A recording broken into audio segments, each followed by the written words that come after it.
Today on the tech, pressing matters.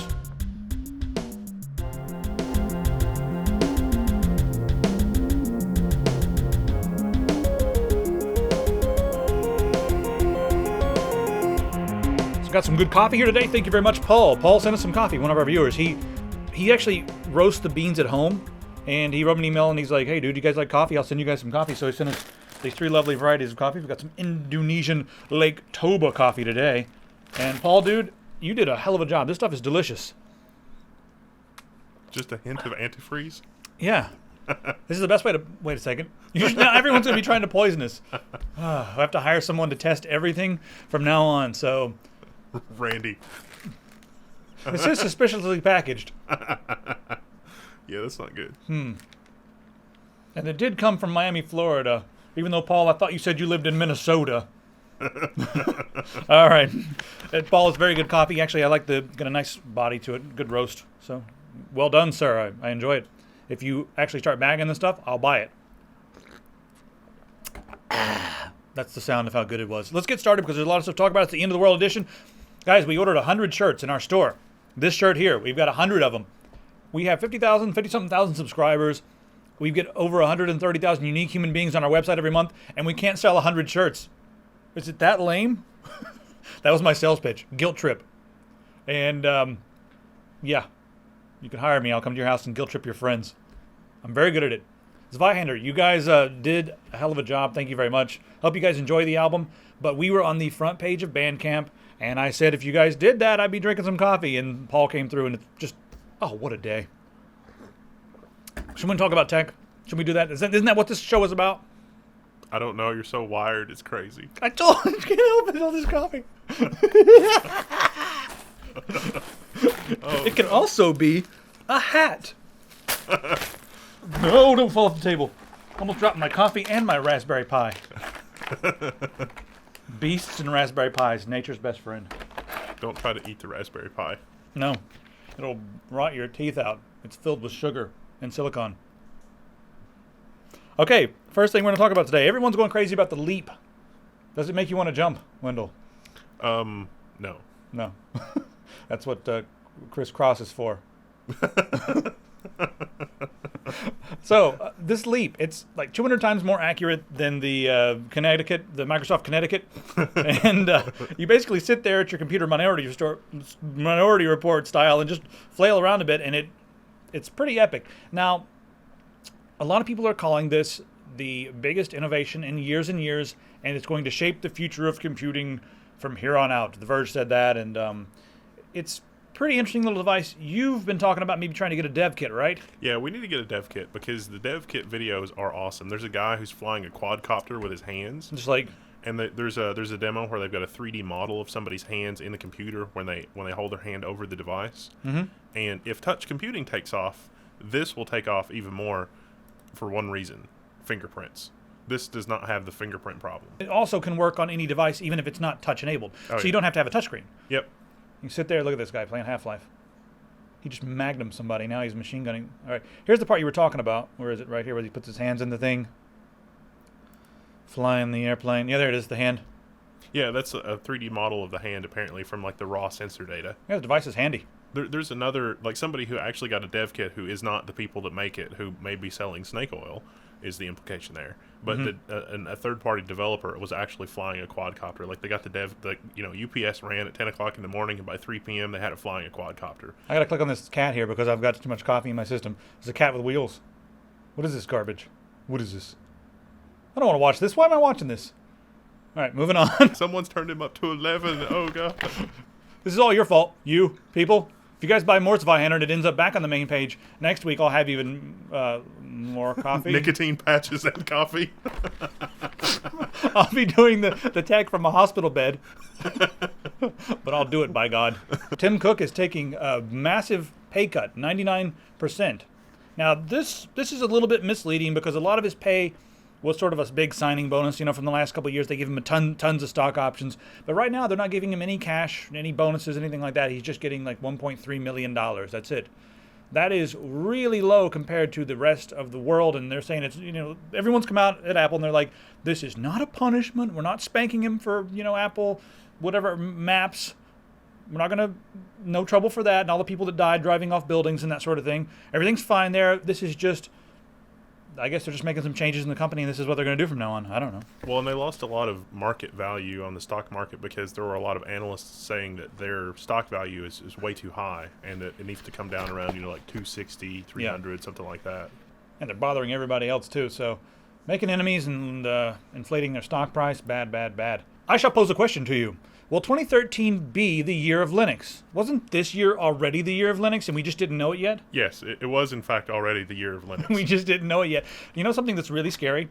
I would say that 80% to 90% of the users out there who have an Android phone do not know that they are carrying Linux in their hand. Yeah, it's kind of bizarre. So guess what? You're running Linux in your hand. I can't tell you how many times I've been chatting with someone and I'll say the word Linux and it's I guess if you're a layman or someone who doesn't know much about computing or anything like that, you just got your little devices and your little screens and stuff, you'll hear the phrase, "What's Linux?" And you're like, oh God, you're holding it in your hand, you idiot. Android right now has like 44% of the market, and Windows has like 45% of the market, and then 35% for Windows. But there's a few other, I guess, studies that have been out there. Some put Android at 44% and Windows at 24%, and iOS at like somewhere in the middle there. So it's surpassed Apple, which is really cool. And in terms of new device activations per day. Yeah. So when Linus Torvald was asked why it has not taken over the desktop, here's what he had to say. This is my personal failure point in Linux, that I started Linux as a desktop operating system, and it's the only area where Linux hasn't completely taken over. And that just annoys the hell out of me. It's like, you said it has had some success in the mobile operating system. Google's last numbers were 900,000 new activations every day. That's not some success. So that is not some success, yes. He's the guy before the question. He said, so Linux has had some success in other areas, but why doesn't it take over the desktop? That's hilarious. That's not some success. Linux is the king of all operating systems. Get that in your head. I want everyone out there to know. Just not desktops. It's mobile. It's servers. It's routers. It's switches at this point run Linux. Everything runs Linux. So I want to talk about some of the different things that are going to make Linux even more pervasive this coming year. So Google wants to grab 90% of the Office users from Microsoft. And what they're really targeting here are the people who are not power users, which are most users that just use Word and Excel. They don't want the people who are like power users with Excel and power users with PowerPoint. PowerPoint. And they want to bring them over to the Google Docs. Now, the problem here is that the equivalent products that Google has, the Google Docs and Google Office and whatever it is, that they don't really add up yet to the Microsoft versions. Would you agree? Yeah, they're almost there, but they're not quite there. Microsoft has a lot of really good development invested in, especially Excel, for doing business stuff. And Excel, in the 80s, Excel was the thing that Microsoft had to get right before they could sort of take over the world. Yeah. And it's going to be that way again online with your documents and spreadsheets and things like that. The other thing that's a bit different is Exchange, because Microsoft has an Exchange server and a lot of people are just so tied to Exchange. Yeah. So getting them away from that, how can Google do that? Well, interestingly, Google had always licensed the ActiveSync protocol from Microsoft so that you could do Exchange Sync. Mm-hmm. But now Microsoft seems to be charging too much for that protocol, and so they're taking it away from non-business users of Google in January. It was barely a 30-day notice. I guess negotiations broke down, and Microsoft's like, well, if you're using Gmail and you want Exchange Sync, you need to just go over to Outlook.com. So that's going to hurt Google a lot more than it's going to hurt Microsoft. Now, how quick do you think Google can come up with a solution or an alternative, a viable alternative that is to Exchange? Well, I think that they've already got a pretty good alternative in Google Apps for business, but it requires plugins and jumping through hoops and this, that, and the other. And that's something that a lot of end users will not do. Yes. If it doesn't work out of the box, people are not going to install things and jump through hoops. And even if we want to go back even further, what Linus was saying there, people just don't install desktop operating systems. So, but if you're on a paid account, then you do still have the Exchange functionality on the Google side of things, which is really nice. Yeah. And that may be a reason why Google doesn't have the free apps for business anymore. A lot of nonprofits were using Google Apps for business and not having to pay the $50 per user per year. But that's no longer an option for those organizations.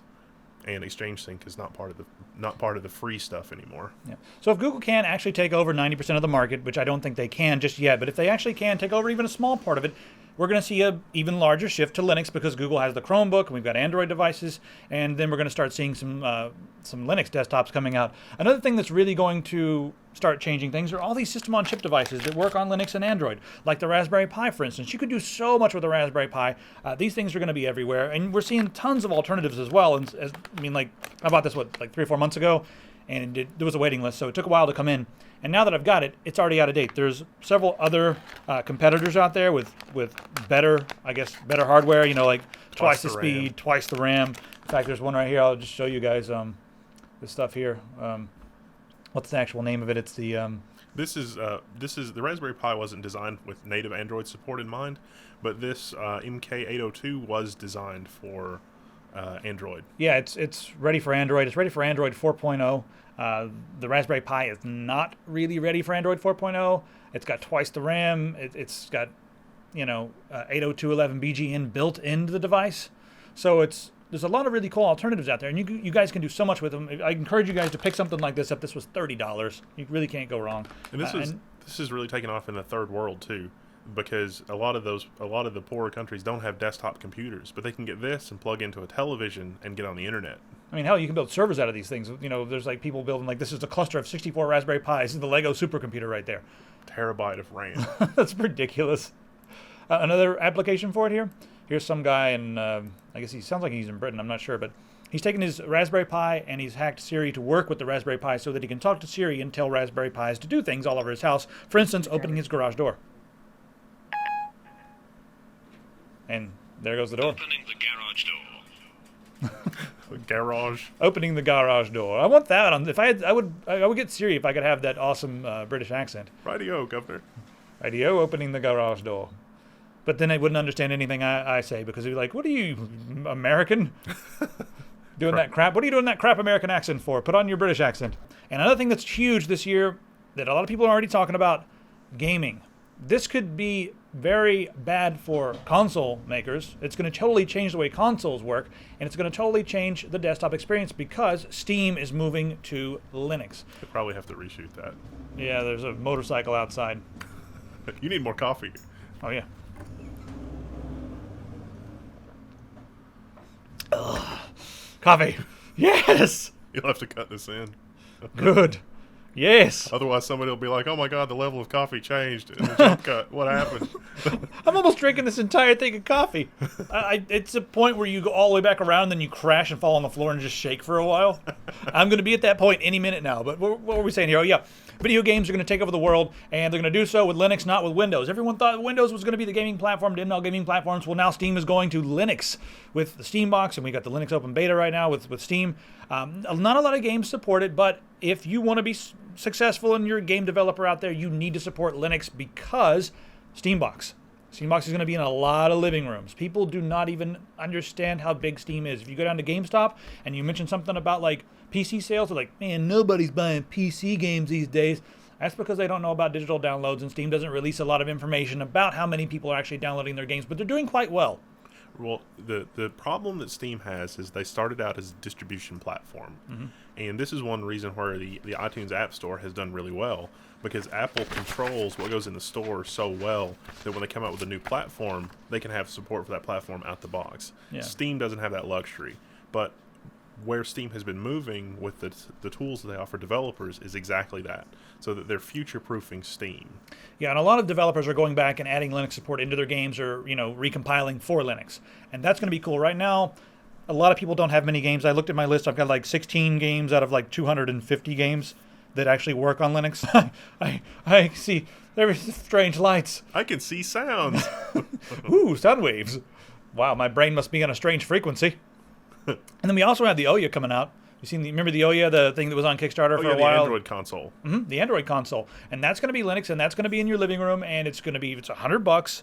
I'm not sure if that was $100 if you bought it on Kickstarter. I'm not sure how much it's going to be in the real world when it hits the market, but the dev kits are already coming out. So we should see a lot of games. I mean, a lot of current Android games are already going to be available for the Ouya, but you can expect to see a lot of Linux in the living room, and that is also going to ripple over onto the desktop and really affect that. I think that we're going to start seeing, maybe toward the end of the year, some gaming companies come out with systems with like Ubuntu pre-installed, and Windows is an option. Yeah, that's consistent with what Linus was saying as well, in that people don't want to install the operating system, but companies can adopt Linux as the operating system for their appliance. And I think a lot of I think a lot of companies are going to adopt Linux. Number one, because Microsoft has been shooting a lot of them, shooting them in the foot. They've shot themselves in the foot by the way they've been treating their partners. Like they've got their own device now. It's never been like that before. So I think we're going to see a lot of their former Microsoft partners looking at Linux and thinking, you know what? Let's do it and just see what happens. So, yeah, the Microsoft plans for the future, what with the low Surface sales and the other stuff like that.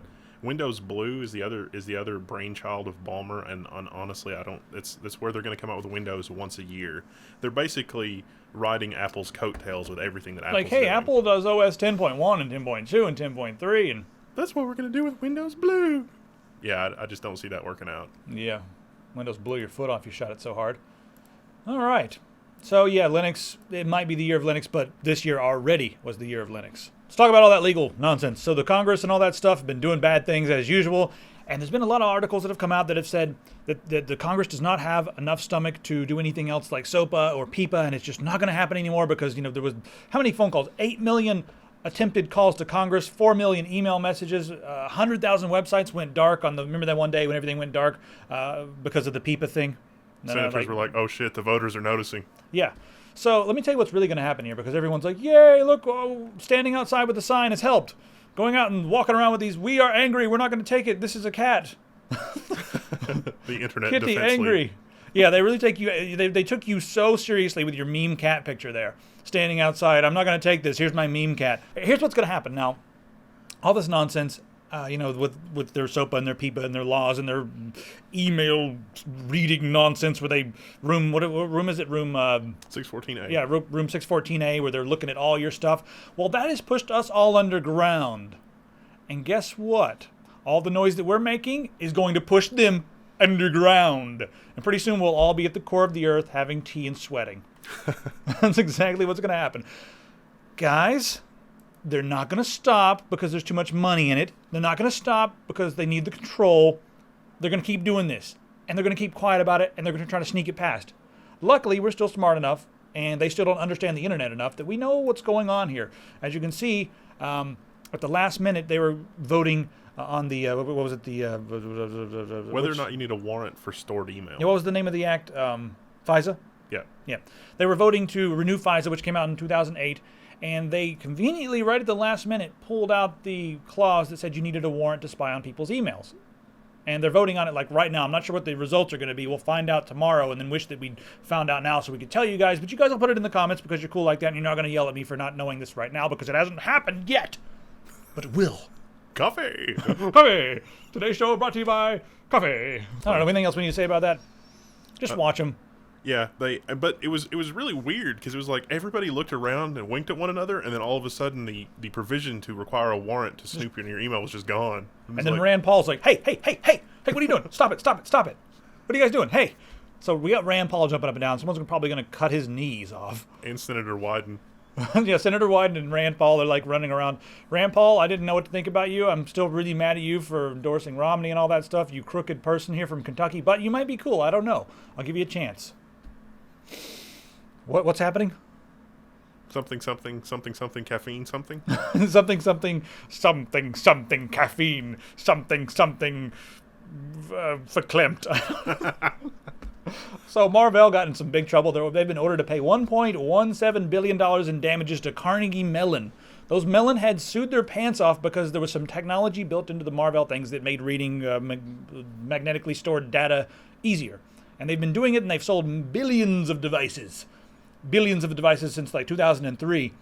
And the jury just gave Carnegie Mellon exactly what they asked for, $1.17 billion. In fairness, though, the patents will probably be reviewed because Seagate has almost identical patents. Yeah. But that may mean that Marvell will owe Seagate money unless Marvell has license from Seagate. Yeah, and everyone's saying this is the biggest, lawsuit in history, but there's been bigger lawsuits, but they've all been overturned because guess what happens? They review the patents. It was already happening with the Samsung thing. Two of the major patents in that case have already been invalidated by the Patent and Trademark Office. These are Apple patents, and they're running around right now. Oh no. That's the coffee was representative of an Apple patent. That's how hard they are to hold on to. Do you understand? God, I'm hyper. But I'm hyper in like a kind of a weird way. So yeah, that'll probably be overturned. What do you think? Probably be. Yeah, I'd say so. We'll see. But Carnegie Mellon, whatever. This is interesting. I don't know why this wasn't at the beginning. It's supposed to go at the beginning, but some guys on Indiegogo developed a $5 lamp. It's $5. It lights things. You can light the jungle. I guess they're targeting it for use in areas that don't have any lights. And it's powered by gravity, which is pretty interesting. So take a look at that article. It's in the middle of the tech for no reason. Let's get back to like serious business here. Now, Hollywood is always yelling at us for pirating stuff. So some fun people decided to take a look and see what people that work at Hollywood studios are pirating while they're on the job. So here we go. Paramount Pictures pirating some stuff. Yeah, Sons of Anarchy. Go ahead and get the Hunger Games. Really, guys? You watching the Hunger Games? Wow. Oh, dear. They got a bunch of 16-year-olds working at Paramount. The Hunger Games preview of America after the fiscal cliff. Oh, somebody at Warner Brothers likes hardcore porn. Oh, good on you then. Sony Pictures, what are they watching? The Chef? What's that? I don't know what that is. Untitled Minions. Ice Age. Xbox 360 Speed. I would like to do another version of this search where we find out who's pirating Honey Boo Boo. And then we can strategically take them out. They must be nuked from orbit, to be sure. If we could all get them to move into a certain area to get, just nuke Alabama, done. Sorry, you guys, if you're in from Alabama and you're cool, and you're watching this, so you're cool, come on up and hang out, and then we'll nuke Alabama. Maybe we can get Mississippi too. That shows like that definitely scratched some kind of an itch, but we need to genetically eradicate that itch. Let's see what we've been pirating here. There's a website. If you're wondering what you've been stealing, well, you just go to mypiracy.net, and right there it is. What do we get? We got Lacrimosa. That was silly. You're gonna have to. What? That motorcycle? No, this is A hot rod? it's a Ford F-150 that has a muffler problem. There we go. He's gonna have a fist in his eye problem if he doesn't stop driving around out back.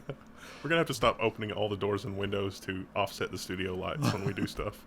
It's so hot in here. We have to open all the doors and let the snow in. It's like 4 degrees outside. It's wonderful out there.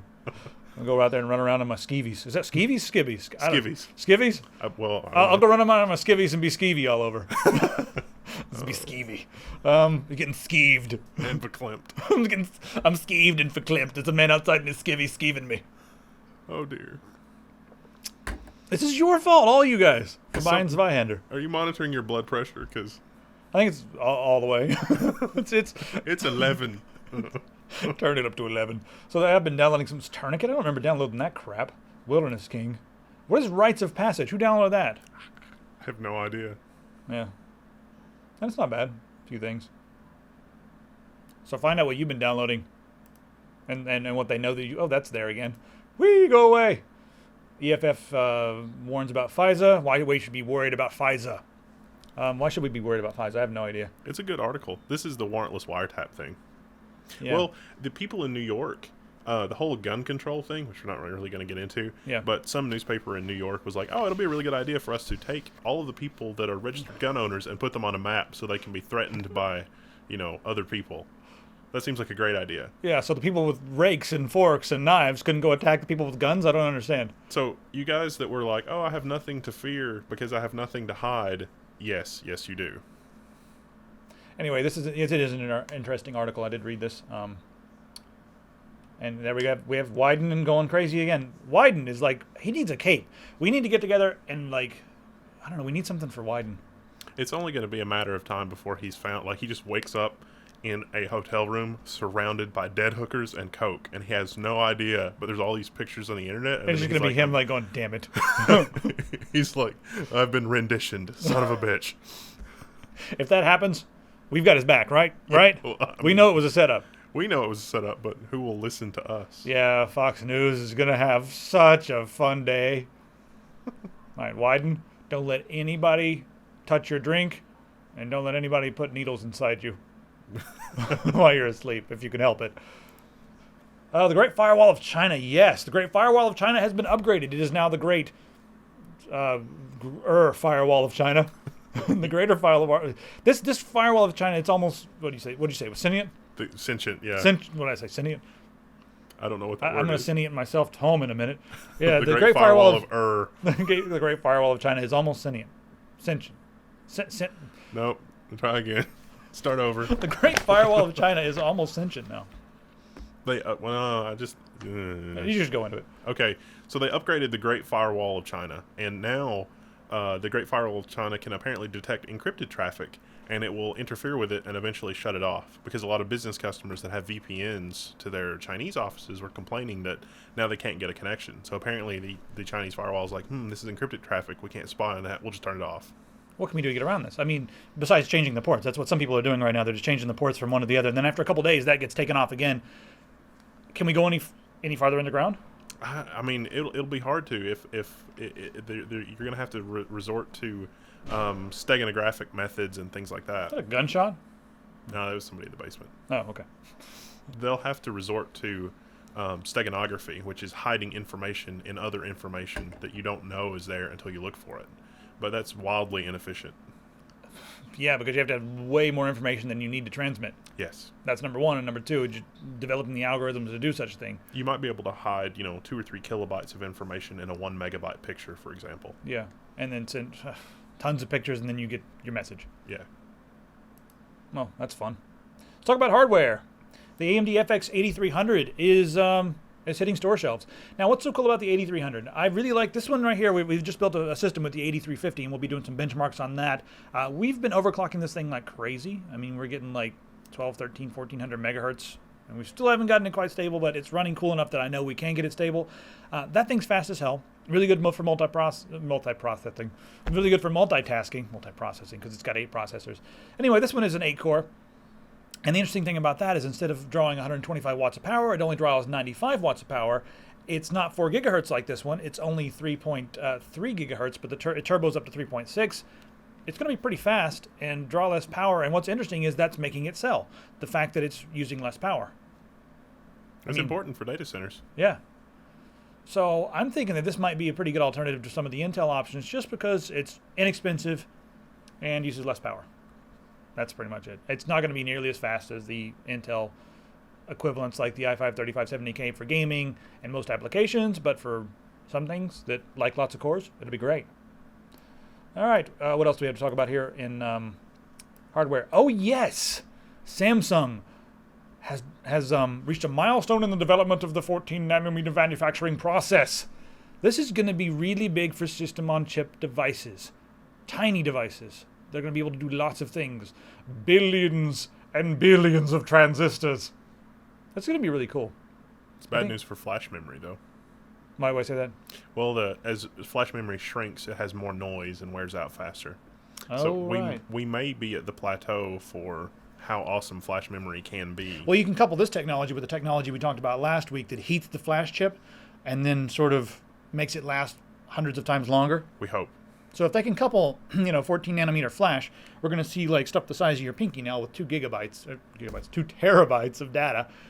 And if they can fit that heating technology in there, that'd be pretty cool. The crazy thing about that level of data density is that the universe gets super pissed off at that much enthalpy in one, tiny location. And it's like, no, we must have lots of entropy. Not allowed. Speaking of that, I think we got some quantum computing to talk about.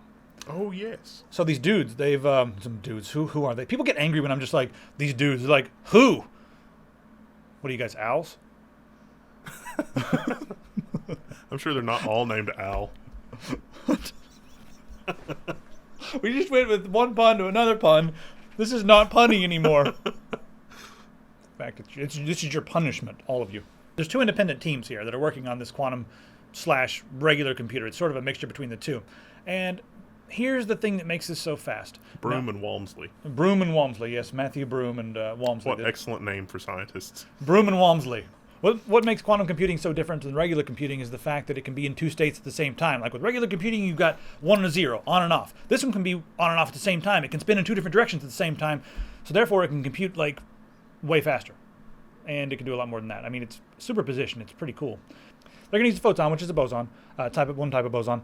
And they're going to be using that in a regular computer, and it's going to be on and off at the same time. Now, they haven't fully figured this out, and this article doesn't tell us anything. In fact, it's quite frustrating. When I got to the end, I'm like, well, that didn't tell me anything. But I think in order to really understand it, you would need a like an actual paper on this, not just like a little article like this. The main difference between boson sampling computers and universal quantum computers is that boson sampling quantum computers can't solve a universal set of problems like universal quantum computers can, Broom said. But they are still conjectured to be able to solve problems that would be massively intractable for classic computers. And again, quantum computing like this is not practical for just desktop use and that sort of thing. It's not practical for a lot of the common things we do, but it is practical for like graphics processing, encryption, hacking. This is an intermediate step. Yeah, and it's going to make things a lot faster. Those of you old enough to remember a math coprocessor, I would say what will happen at some point in the history of computers was we're going to have a quantum coprocessor. And that will be the step forward before we get to quantum computers, because they still can't quite figure out how to do that. Not quite. We kind of already have that with GPUs, because the GPU is an incredible processing horsepower, but it's a different kind of processing than the CPU. Yeah, but it's not quantum. I mean, we're not dealing with. Oh yeah, no, it's not quantum technology. It's another different kind of processing. And it's the same kind of processing that you would see on like a quantum computer, except a quantum computer would do things pretty much instantaneously. Yeah. Thanks to the fact that it just has to reach into the universe and grab the answer, essentially. This is an intermediate step. Mm-hmm. So did you play any games this year? We're talking about gaming for just a minute. It's the end of the year. What did you play this year? I played a lot of DayZ. I had a lot of fun with that until the hackers. I did buy Dishonored. I didn't play that, so let me know how that was, guys. I'm trying to start a little conversation here at the end of the year, and let's all recommend some games. Hop on Tech Syndicate forums and just talk about what your favorite games of the year were, and don't forget the indie games. I think I played Chivalry more than anything else this year. That was probably my favorite game. Black Mesa Source was also really cool. Good mod. GoldenEye Source was also pretty damn cool. Legend of Grimrock, Faster Than Light. A lot of really cool games that came out this year. Torchlight 2 was probably better than Diablo 3. I actually played Torchlight 2 for a while with Steel Valor. Who else did I play? Yeah, that was pretty fun. Borderlands 2 came out. I don't know. You guys talk about things. Rayman Origins. I'm having some fun with that. I just picked that up on Steam on the sale. Tribes of Sin came out. So, yeah, whatever. I didn't play enough games this year. I'm really sad. But mostly I was working on the site, getting things going. And I am like dying right now. We're getting ready to start a gaming channel, and that's really just my excuse to play games. If I can, broadcast the games and yell and scream at the screen at the same time, and you guys watch it, then that'd be great. That'd be really good. I can play games again, and I really miss games. We had some really epic moments in DayZ, especially when we got the helicopter. Yeah, I remember that, like riding into the sunset, like someone in a Jeep, someone on a tractor, and then a helicopter. Yeah, that's pretty epic. We had a lot of fun playing at Half-Life 1. We played a lot of Half-Life 1 this year around the office. And Unreal Tournament 3. So what were your favorite games of the year? Let us know in the comments or on Tech Syndicate. Probably started... Yeah, we'll make a separate thread, and we'll talk about, what your favorite games were. And what did you guys get for your holiday stuff? Whatever holidays you celebrate. All right, I think I'm about to go... You're not done with your coffee. Finish your goddamn coffee. I can't do it. It's too... Oh, God. So much coffee. Is that coffee left or just swill? At the bottom may have been slowly turning to swill. Subscribe down there by the coffee over there. And the gentleman with the funny hat. The gentleman with the funny hat on top, hand me that subscribe button. No. This is the end right now. You can close the video, but I would recommend not closing the video because there may be something really funny after the credits. Maybe. Wouldn't it be funny if I just trolled them and didn't put anything after the credits? Funny, but not in the same way. Yeah, probably just really bad. Made me sad. Probably me on the floor twitching. There was no one available to edit the funny bits.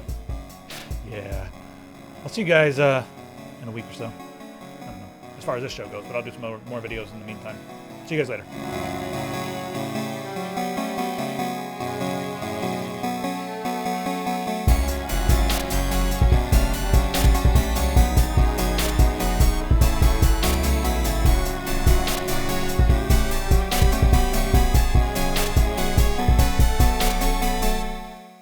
Monkeys, monkeys, monkeys.